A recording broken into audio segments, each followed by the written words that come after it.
को नहीं उठा पाइए तब आप ऐसे टॉपिक की ओर मुड़िएगा और मुड़ने पर ये ध्यान रखिएगा ऐसे टॉपिक में पर्टिकुलरली आप हर हमेशा यह कोशिश करना है जो एक एजम्पशन लेके चलना है कि एक सामान्य छात्र या छात्राएं जो लिख रहे होंगे वो कैसे इस टॉपिक को लिख रहे हैं। नॉलेज सबको सब लिखेगा तो जैसे ही सब लिखता है तो अंक आने की संभावना एवरेज अंक आने की संभावना बढ़ जाती है और अच्छे अंक आने की संभावना कम। आपको यदि लिखना ही पड़े तब एकदम अलग लिखेंगे आप दूसरों से।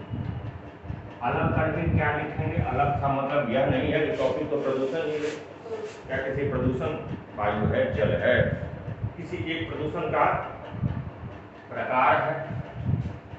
तो अलग लिखने का तरीका यही है, दो तीन तरीका जो आप इस टॉपिक को लिखते समय अपनाएंगे। 2000 आप ऐसे में लेटेस्ट आंकड़ों का प्रयोग करेंगे। लेटेस्ट आंकड़ों का, डेटा का, यदि हो सके तो डेटा को टेबल में लिखेंगे। हो सके तो डेटा को टेबल फॉर्म में लिखेंगे। ऐसे टॉपिक्स के लिए टेबल फॉर्म थोड़ा ज्यादा उपयुक्त है। क्यों? क्योंकि ऐसे टॉपिक में कहने के लिए बहुत सारी बातें आपके पास होंगी। यदि आपने अच्छी तरह से पढ़ा है तो आपके पास बातें बहुत सारी होंगी, लेकिन आपके लिए स्पेस कम होगा, समय कम होगा। तो ऐसी स्थिति में जब कहने के लिए बहुत सारी बातें हों और समय कम हो तो कहने का एक सीधा तरीका है जो उसको टेबल फॉर्म अपना लीजिए, तालिका रूप में दे दीजिए। तो बहुत सारी बातें एक सारणी के रूप में आप कह सकते हैं। तो इस टॉपिक के खास करके हम कह रहे हैं जो टेबल फॉर्म का उपयोग कीजिए। डेटा का उपयोग करना है, टेबल का उपयोग करना है। डेटा जो रहेंगे वो लेटेस्ट रहेंगे। दूसरा, ऐसे टॉपिक को चार्ट में आप विविधता लाएंगे, वेरिएबिलिटी लाएंगे। ऐसे टॉपिक को लिखने के लिए हम यह कह रहे हैं जब यह टॉपिक आप उठा रहे हैं तो कैसे उठाएंगे? उठाने से बचना है, लेकिन उठा रहे हैं तो आप ऐसे जो अपने कॉपी को अलग कर सकते हैं, क्योंकि जनरली लड़का नहीं करेगा, क्योंकि ये सब करने में अभ्यास की जरूरत होती है, अध्ययन की जरूरत होती है। तो वो सिंपली लिखेगा और बिना अभ्यास के वहाँ पे ना टाइम ज़्यादा ले लेता है। ये सब टाइम ज़्यादा लेगा, क्योंकि ये सब चीज़ें बिना प्रैक्टिस के आएंगी नहीं। लेकिन ये सब आपको प्रैक्टिस करना पड़ेगा, मतलब टॉपिक के लिए तैयारी करनी पड़ेगी। यदि आप लिखते हैं तो चार्ट मतलब वेरियस टाइप, विभिन्न प्रकार के चार्ट। कहीं जरूरत होगा तो ब्रिज चार्ट उपयोग करेंगे, कहीं जरूरत होगा तो प्रवृत्ति चार्ट, ट्रेंड चार्ट उपयोग करेंगे। यानी वेरिएबिलिटी लाना। आप एक ही चीज को ट्रेंड चार्ट में भी कह सकते हैं, हम आयत चित्र में भी, वाइट डायग्राम में भी कह सकते हैं। हम इसको पाई डायग्राम, ब्रिज चार्ट मतलब पाई डायग्राम में भी कह सकते हैं, पाई डायग्राम में भी कह सकते हैं, ट्रेंड चार्ट में भी कह सकते हैं। तो जब हम इसमें और इसमें दोनों भी कर सकते हैं तो एक ही प्रश्न में अपनाना है तो हर जगह यही नहीं अपनाना है, या एक जगह यही नहीं अपनाना। कोशिश करना है चार्ट में वेरिएबिलिटी लाए, वेरिएशन लाए। जैसे अभी हम चर्चा करेंगे वायु में कितने कौन से गैसेज होते हैं, तो हम ब्रिज चार्ट में भी दे सकते हैं, मेरे साथ चार्ट में दे देंगे। उसी तरह हमको यह दिखाना है विभिन्न प्रकार के प्रदूषक कैसे बढ़ रहे हैं, विभिन्न प्रकार के प्रदूषक कौन है, किसकी क्या मात्रा है। हम उसके लिए वाटर डायग्राम का उपयोग कर नहीं कर सकते हैं? बिल्कुल कर सकते हैं। तो विविधता अपनाना है। आप लोगों में गड़बड़ी यह होता है कि एक ही को अपनाने लगते हैं, एक को दे लेते हैं तो भूल जाते हैं जब तो एक को दे ही दी नहीं, चलो नहीं, कई सारे मतलब बदल बदल के करना हो। आंसर में वेरिएबिलिटी लाना, चार्ट में वेरिएबिलिटी लाना, कोशिश करना है। तीसरा जो चीज ऐसे प्रश्नों में आप करेंगे वह विभिन्न प्रकार के उदाहरण ना, उदाहरण का ये टॉपिक कंप्लीट नहीं होगा। इस टॉपिक में उदाहरण आपको भारत से मिले, बिहार से मिल जाए और अच्छा है, इवन विश्व से मिल जाए तब भी आप उठाइएगा, क्योंकि यह ऐसा टॉपिक है जो पूरे विश्व की समस्या है। प्रदूषण पूरे विश्व की समस्या है। तो आपको कुछ ऐसे इनिशिएटिव्स मिल सकते हैं जो विश्व में इसके रिगार्डिंग हो रहे होंगे। जैसे हम जल प्रदूषण के बारे में कहते हैं तो गंगा नदी की सफाई के बारे में कहते हैं, तो हम विश्व से एग्जाम्पल ले सकते हैं अन्य देशों का। नमामि गंगे की बात करते हैं तो विश्व में हम टेम्स नदी की सफाई, टेम्स नदी भी उसी तरह की प्रदूषित थी जिस तरह की गंगा है आज, उसी तरह कभी प्रदूषित थी, लेकिन आज वो साफ हो चुकी है। तो हम उदाहरण दे सकते हैं ना। तो हम जहां से भी होगा ऐसे मामले में आप उदाहरण को ढूंढिए। और अंतिम जो ऐसे प्रश्नों को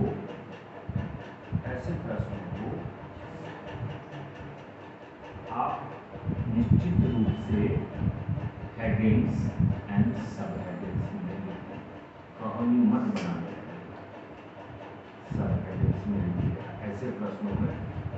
तो सब प्रश्न में हम कहते हैं, लेकिन इसमें विशेषकर क्योंकि जितने भी ऑब्जेक्टिविटी आएगी इसके द्वारा आपके आंसर में ऑब्जेक्टिविटी आती है, और जितने ऑब्जेक्टिविटी आएंगे उतने ही अंक की गुंजाइश है। कहानी फॉर्म में कम लिखिएगा, तो जिसके पास नॉलेज कम रहता है वह कहानी फॉर्म ज्यादा प्रिफर करता है, क्योंकि बात बनाने का गुंजाइश वहां ज्यादा है। कहानी लिखने में हिस्ट्री वाला क्यों लिखता है? वैसे इसलिए लिखता है कि बात बनाने की गुंजाइश वहां खूब है। अब जो चीज लिख लीजिए, तो इसीलिए कोशिश करना है पॉइंट फॉर्म में हेडिंग सब हेडिंग के साथ। हेडिंग सब हेडिंग में यदि आप में स्किल है, आपने पढ़ा है, तो कोशिश कीजिएगा जो प्रत्येक टॉपिक को सब हेडिंग मतलब पॉइंट वाइज लिख रहे हैं। सपोज दैट सर वहाँ क्या होता है ना, सही बोले आप, जिससे संबंधित बहुत ज़्यादा नॉलेज नहीं होता या पढ़े हैं लेकिन भूल रहे हैं, याद नहीं, तो वहाँ हेडिंग सब हेडिंग्स में नहीं लिखा पाता है, और आप पायरा में लिखिए तो फिर भी घुमा फिरा के लिख सकते हैं, तो वैसा हो जाता है। जिस चीज़ को नहीं जान रहे हैं, जिस चीज़ को नहीं जान रहे तो फिर वो हो ही नहीं पाएगा। ये कमजोर तैयारी, this is the indication of weak preparation of written exam.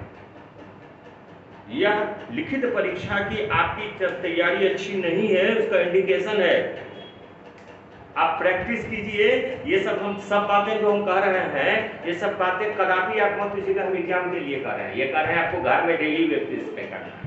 जब भी आप रिटन कीजिए ये सब चीजों को अपनाना है, और यह कान खोल करके सुन लीजिए। यदि घर में आप नहीं अपनाते हैं तो वही होगा जो ये कह रहे हैं, कदापि वह एग्जाम में अचानक से नहीं निकलेगा, एकदम नहीं निकलता है। वही आप अपनाइए जो पैराग्राफ, अरे हम तो लिख दिए 4 पेज लिख दिए, कितना अगर मैटर कुछ खास लिखाया नहीं, पेज 4 भर गया, कितना लिखे?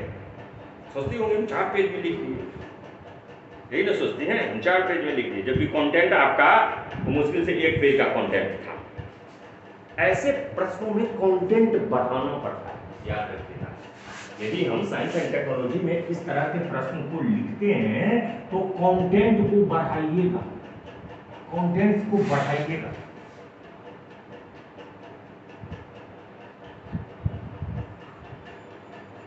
नंबर लाने के लिए कंटेंट्स पर भी इस पर ध्यान देना है। जितने ज्यादा आप कंटेंट डालें, क्योंकि यह टॉपिक कॉमन है, आप जो बातें लिख रहे होंगे वो बहुत से लोग लिख दिए होंगे, तो आपको उससे आगे जाना है। तो आगे जाने का मतलब कैसे, आप कैसे आगे जाएंगे? आप कहिएगा तो सर आप कह रहे हैं यहां भी लिखिए और यहां भी लिखिए, आप दोनों बातें कर रहे हैं, यहां भी लिखिए, ये भी कीजिए और ये भी कीजिए, ये होगा कैसे? इतना चीजें कैसे लिखाएंगे? 5 पेज में हमको आंसर 4 पेज 5 पेज में लिखना रहता है, समय हमारे पास 20 मिनट है, 25 मिनट है, उससे ज़्यादा तो हम देंगे नहीं। वही साइंस एंड टेक्नोलॉजी लास्ट में लिख लेते हैं तो और 12 मिनट का समय बचता है। इसीलिए है जो कंटेंट जब आपके ज़्यादा है तो ये फॉर्म पर आप शिफ्ट हो जाएंगे, एकदम आप किसी फॉर्म पर शिफ्ट हो जाएंगे। यह ऐसा फॉर्म है टेबुलेशन ऐसा तरीका है, सारणीकरण या टेबुलेशन या टेबल फॉर्म, यह ऐसा तरीका है, लोग सब पढ़ते हैं इसका। सारणीकरण ऐसा तरीका है टेबुलेशन जिसमें बहुत सारी चीजों को आप कम स्पेस में कम समय में कहा जा सकता है। तो इस फॉर्म में अपनाइएगा तब जाके आपके पास कंटेंट रहेगा। यदि कंटेंट नहीं रहेगा, यह नहीं कहना है हर हमेशा डाटा या चार्ट को ही इसी तरह से लिखना है, डाटा या चार्ट को ही इस तरह से देना है, या जो टेबल बनाया है वो डाटा के लिए ही होगा, अन्य बातों के लिए भी हो सकता है। जैसे सिंपल है, हम पढ़ाएंगे बताएंगे air quality index, AQI, air quality index क्या होता है।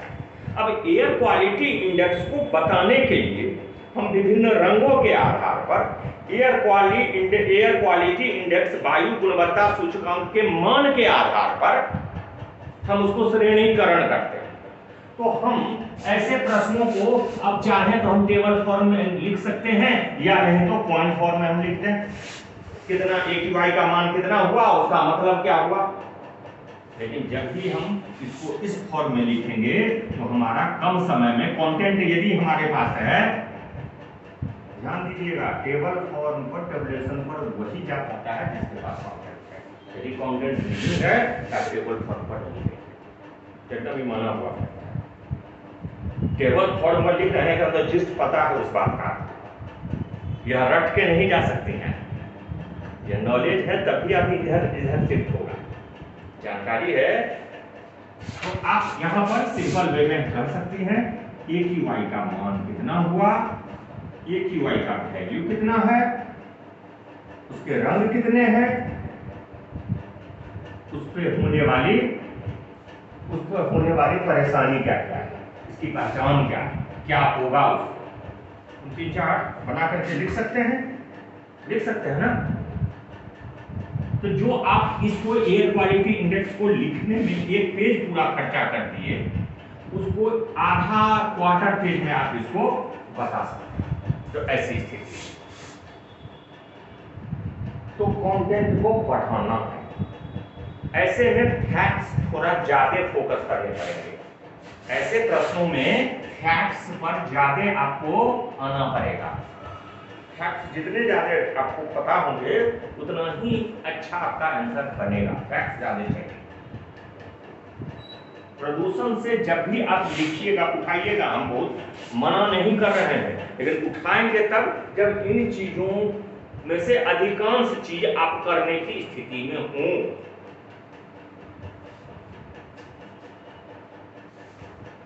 नहीं तो इसका घर में प्रैक्टिस करना।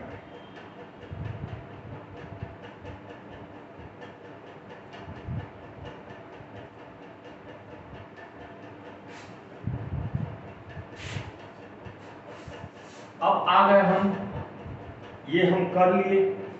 अब आ जाते हैं हम कैसे हम प्रदूषण को कैसे डिफाइन करेंगे। व्हाट इज प्रदूषण।